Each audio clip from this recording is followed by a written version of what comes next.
In this video, we're going to take a look at tight coupling and its issues. The main problem with our sample code is that the book service class is heavily dependent on the book repository class, or we say the book service class is tightly coupled to the book repository class.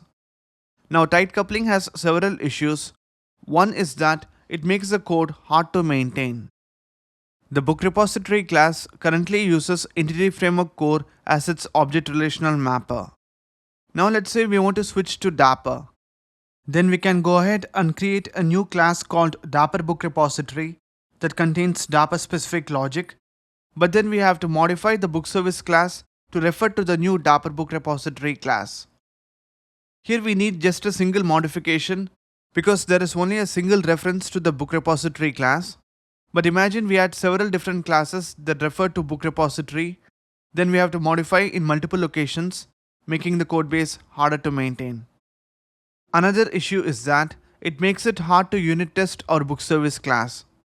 To test our book service class, we need an actual instance of book repository, which in turn sets up the Entity Framework Core ORM to talk to the database.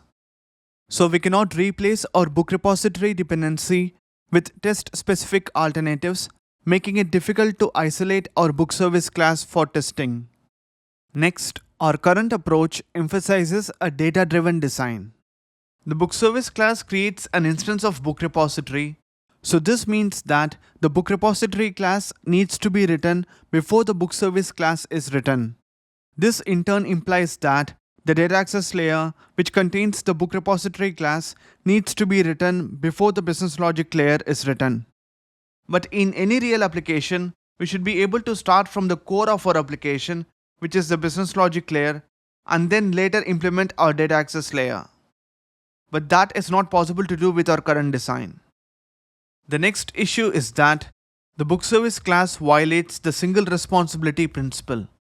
The book service class creates an instance of its dependency, and creating an instance of a dependency is called object composition. Now, object composition itself is a separate responsibility, and the book service class should not be responsible for object composition. Rather, object composition is a responsibility of the composition root that we will discuss later. Finally, the book service instance controls the lifetime of the book repository instance. To put it differently, we can ask if the book service instance can use an existing instance of book repository. That is not possible because it's the book service instance that is creating an instance of book repository and controlling its lifetime.